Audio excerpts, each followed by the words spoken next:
Ever wondered why the center of an image looks great, but the edges feel softer or slightly off in color? A lot of that comes down to something you never see: sensor microlenses. On a digital sensor, each photosite is responsible for capturing light, but the photosite itself is very small and not perfectly efficient at collecting light on its own.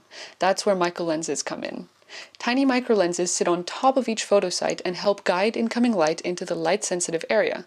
Their job is to increase efficiency and make sure as much light as possible is actually recorded. Light doesn't always hit the sensor straight on, especially near the edges of the frame. Light arrives at an angle. Wide-angle lenses, fast lenses, and adaptable lenses often send light toward the sensor at steeper, more oblique angles. Without microlenses, a lot of that light would miss the photosite entirely.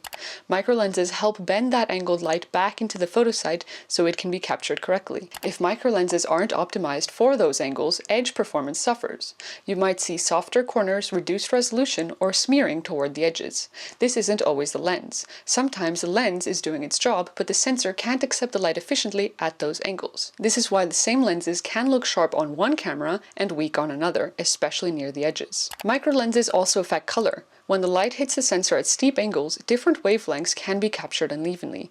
This causes color shifts toward the edges, often magenta or green in color, and uneven shading or vignetting. Some sensors use offset or tilted microlenses near the edges to compensate for this. Others don't, which makes these effects more noticeable. Full-frame sensors are physically larger, which means light has to travel farther to reach the edges. That increases the angle at which light hits the sensor near the corners. As a result, microlens design becomes much more critical for full-frame cameras.